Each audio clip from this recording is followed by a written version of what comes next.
एक बड़ी खबर आ रही है, आपको बता दें इस वक्त की एक बड़ी खबर, कानपुर पुलिस कमिश्नर का वीआरएस मंजूर हो गया है। कल उन्होंने वीआरएस के लिए आवेदन किया गया था और आज ये खबर आ रही है कि वीआरएस मंजूर हो गया है। आईपीएस असीम अरुण ने लिया वीआरएस और बीजेपी से चुनाव लड़ने की है चर्चा। कन्नौज सदर सीट से लड़ सकते हैं चुनाव, तो ये बड़ी खबर है। कल ये चर्चा हो रही थी कि आखिर कहां से चुनाव लड़ सकते हैं, कल ही ये खबर आ गई थी। वीआरएस के लिए आवेदन किया था, अपडेट ये है इस पूरी खबर को लेकर कि वीआरएस मंजूर हो गया है। आईपीएस असीम अरुण ने वीआरएस लिया है, बीजेपी से चुनाव लड़ने की चर्चा है और कन्नौज सदर सीट से लड़ सकते हैं चुनाव। कन्नौज ये वो क्षेत्र है जहां पर समाजवादी पार्टी का गढ़ माना जाता है और वहां से टिकट दिया जाएगा असीम अरुण को। तो ये एक बड़ी खबर हम आपको बता रहे हैं। वीआरएस मंजूर हो गया है।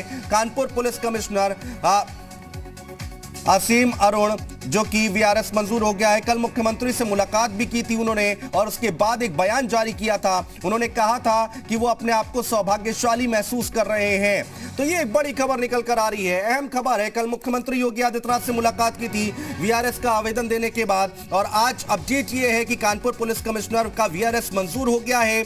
आईपीएस असीम अरुण ने वीआरएस लिया है, बीजेपी से चुनाव लड़ने की चर्चा है और कन्नौज सदर सीट से चुनाव लड़ सकते हैं। समाजवादी पार्टी का गढ़ कहा जाता है कन्नौज और यहां से वो चुनाव लड़ सकते हैं। एक बड़ी खबर अपडेट जो आ रही है वो हम आपको लगातार दे रहे हैं। वीआरएस मंजूर हो गया है असीम अरुण का और इसके साथ ही साथ मुख्यमंत्री से उन्होंने मुलाकात की थी और उसके बाद बयान जारी किया था कि वो अपने आप को सौभाग्यशाली महसूस कर रहे हैं और अब ये खबर आ रही है कि वीआरएस मंजूर हो गया है। इसके साथ ही साथ भारतीय जनता पार्टी के टिकट पर वो कन्नौज सदर सीट से चुनाव लड़ सकते हैं। अपडेट ये है कि कन्नौज सदर सीट से उनके चुनाव लड़ने की चर्चाएं शुरू हो गई हैं। टिकट मिल सकता है कन्नौज सदर सीट से उनको और वहां से वो चुनाव लड़ सकते हैं। असीम अरुण ईमानदार छवि के अधिकारी रहे हैं और तेज तर्रार अधिकारी रहे हैं। कानपुर में उनको कमिश्नर के पद पर बैठाया था सरकार ने और अब उन्होंने वीआरएस के लिए आवेदन दिया था जो कि अब मंजूर हो गया है। आईपीएस असीम अरुण ने वीआरएस लिया है, बीजेपी से चुनाव लड़ने की चर्चा है। बीजेपी की टिकट पर चुनावी मैदान में उतरेंगे। कन्नौज सदर सीट से वो चुनाव लड़ सकते हैं। कितनी तगड़ी फाइट वो सामने वाले को दे पाएंगे ये तो वक्त बताएगा, लेकिन अपडेट यही है कि वो अब कन्नौज सदर सीट से चुनाव लड़ सकते हैं। ऐसी बात निकलकर सामने आ रही है। वीआरएस को मंजूरी मिल गई है। आईपीएस असीम अरुण ने मुख्यमंत्री से भी मुलाकात की थी कल और उसके बाद कहा था कि वो सौभाग्यशाली महसूस कर रहे हैं और बीजेपी से चुनाव लड़ेंगे। ऐसी खबरें निकलकर सामने आ रही हैं। बीजेपी के टिकट पर कन्नौज सदर सीट से चुनाव लड़ेंगे।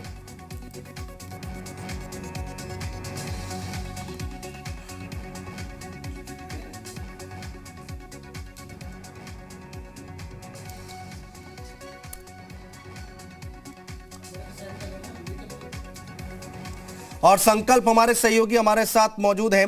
संकल्प, यहां पर कई सारी अपडेट देखिए निकल कर आ रही है। जैसे जैसे अब इलेक्शन और नजदीक आएगा बहुत सारे डेवलपमेंट होंगे और ये कानपुर कमिश्नर की जो खबर निकल कर आई है, आगे कहा जा रहा है कन्नौज सीट से चुनाव लड़ सकते हैं वो।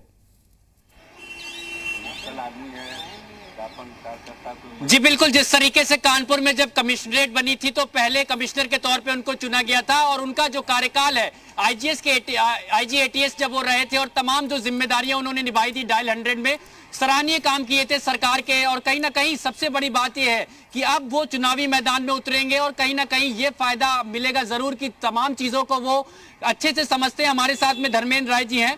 सर, असीम अरुण जी चुनाव लड़ सकते हैं, कयास लगाए जा रहे थे, अब वीआरएस भी मंजूर हो गया है, क्या फायदा बीजेपी को मिलेगा? तमाम नौकरशाही में जो तैनात अफसर थे वो बीजेपी की तरफ पहले भी आए, अब इस तरीके से आए। देखिए, बीजेपी इसलिए लोगों को आकर्षित करती है कि इसका एक साफ चरित्र है, चाल चरित्र चेहरा हमारा सबके सामने है और असीम अरुण जी एक बहुत अच्छे अधिकारी रहे हैं और उन्होंने उत्तर प्रदेश की बेहतरी के लिए कानून व्यवस्था को के राज को स्थापित करने के लिए बहुत अच्छा काम किया है और ऐसे लोग अगर राजनीति में आते हैं तो समाज को एक अच्छा संदेश जाएगा और भारतीय जनता पार्टी का जहां तक सवाल आपका कहना है अच्छा संदेश जाएगा। विरोधी पार्टियां तमाम तरीके की बातें करती, शिवपाल यादव इलेक्शन कमीशन के आदेश पे भी कह रहे हैं कि ये एक साजिश है, वर्चुअल रैलियां जो कराई जा रही है। देखिए, साजिश तो उनके हिस्से में है। अभी तो वो अखिलेश जी की साजिश से कैसे उभरे ये तो उनको इस पर ध्यान देना चाहिए।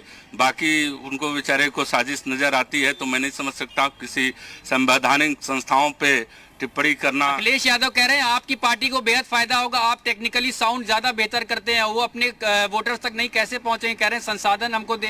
देखिए ये बाकी पार्टियां मौसमी पार्टियां हैं, हमारा 365 दिन हमारा कार्यकर्ता चुनाव मोड में रहता है, हमारा नेतृत्व चुनाव मोड में रहता है, हमारा संगठन लगातार जनता के संपर्क में रहता है, हम बूथ तक हैं, हमारी जो रणनीति, इसलिए बाकी लोगों के लिए आना दिक्कत स्वाभाविक है। ठीक है, जन जन से जुड़े हैं। ठीक है, संकल्प रहिए आप हमारे साथ, आगे भी आपके पास लौटेंगे और बातचीत करेंगे तफसील से। अजय हमारे संवाददाता बरेली से हमारे साथ जुड़े हुए हैं लाइव। अजय, दो चीजें निकलकर सामने आई हैं, एक तो कोरोना का प्रकोप है और दूसरा लॉ एंड ऑर्डर बनाए रखने की चुनौती। शासन प्रशासन के सामने चुनौती बहुत है, बरेली में क्या माहौल? देखिए, बताना चाहूंगा कि बरेली के माहौल की बात की जाए तो कल रात जो है जिलाधिकारी ने प्रेस वार्ता की और उसमें अपनी तैयारियों को गिनवाया कि किस तरह से हम निष्पक्ष चुनाव कराएंगे। लेकिन उसके साथ ही अगर बरेली की जिले की बात की जाए तो बरेली जिले को जो है भाजपा का गढ़ कहा जाता है और यहाँ पर बरेली मंडल में कुल 25 सीटें हैं, 25 में से 23 सीटें जो है भारतीय जनता पार्टी ने कब्जा की है। और बरेली जिले की बात अगर मैं करूं तो 9 विधानसभाएं हैं, 9 पे जो है भारतीय जनता पार्टी का कब्जा है। लेकिन इस समय जिस तरह का माहौल चल रहा है, पिछले एक हफ्ते से जो है कोरोना काफी तेजी पकड़ा है, तो बड़ी चुनौती होगी लोगों के लिए, जिला प्रशासन के लिए, साथ ही कि किस तरह से वो हमारे मतदाताओं को भी हम सेफ रखते हैं और जो हमारे जो फ्रंटलाइन वर्कर होंगे, चाहे वो पुलिसकर्मी हो या स्वास्थ्य कर्मी हो, उनको भी ठीक है, ठीक है अजय, आऊंगा मैं आपके पास। लेकिन एक बड़ी खबर यही है कि कानपुर पुलिस कमिश्नर का वीआरएस मंजूर हो गया है और आईपीएस असीम अरुण ने वीआरएस लिया है, बीजेपी से चुनाव लड़ सकते हैं और खास बात यह है कि कन्नौज सदर सीट से वो चुनाव लड़ सकते हैं। तो ये एक बड़ी खबर, बड़ा डेवलपमेंट निकलकर सामने आ रहा है। कल मुख्यमंत्री से उन्होंने मुलाकात की थी असीम अरुण ने और कहा था कि वो सौभाग्यशाली महसूस कर रहे हैं। तो कितना असर पड़ने वाला है जब वो कन्नौज की सीट से भारतीय जनता पार्टी के टिकट पर चुनाव लड़ेंगे? जब्बार हमारे सहयोगी लखनऊ से हमारे साथ लाइव जुड़े हुए हैं, उनसे हम समझने की कोशिश करेंगे कि आखिर समीकरण क्या बन रहे हैं और आगे की तस्वीर और पूरा डेवलपमेंट क्या कुछ हो सकता है। जब्बार, आप एक बार हमें समझाइए कि कानपुर के कमिश्नर थे, वीआरएस के लिए अप्लाई किया, आज मंजूर हो गया, मुख्यमंत्री से मुलाकात हुई और अब ये अपडेट है कि कन्नौज सदर सीट से वो चुनाव लड़ सकते हैं। किस तरह की तस्वीर देखते हैं आगे?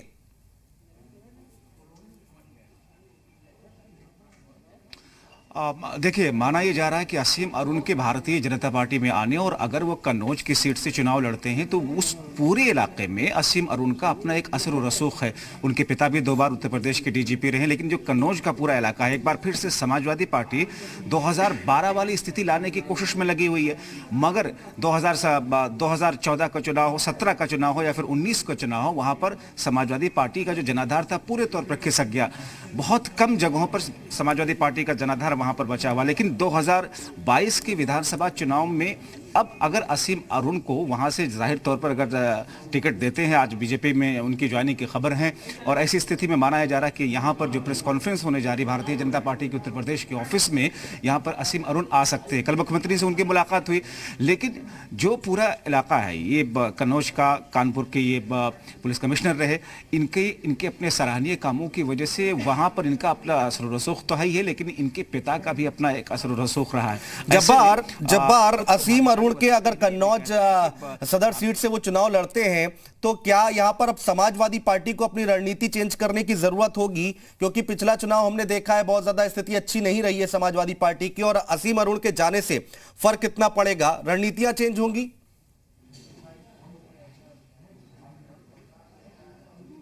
जाहिर तौर पर बदलनी पड़ेगी रणनीति, क्योंकि कन्नौज को अगर देखें तो वहां पर उस जिले में 3 विधानसभा की सीटें हैं, जिस पर एक पर समाजवादी पार्टी है, 2 पर भारतीय जनता पार्टी है और ऐसी स्थिति में बीजेपी ये रणनीति बना रही है कि उन 3 की तीनों सीटों पर ही इस बार भारतीय जनता पार्टी को कामयाबी हासिल हो। मगर कन्नौज में जिस तरीके से IT की रेड हुई, वहां पर पीयूष जैन हो या फिर पंपी जैन हो, इसका जो मैसेज बीजेपी ने जनता में पास करने की कोशिश की, एक तरीके से पीयूष और पंपी जैन को लिंकअप करके हुए समाजवादी पार्टी के साथ में उनको लिंकअप करने की जिस तरीके से कोशिश की है, कहीं ना कहीं जनता में एक जो मैसेज देने की कोशिश की है बीजेपी ने, उसका असर जनता पर किस तौर पर पड़ेगा। और ऐसी स्थिति में असीम अरुण के वहां से चुनावी मैदान में जाहिर तौर पर वक्त बताएगा कि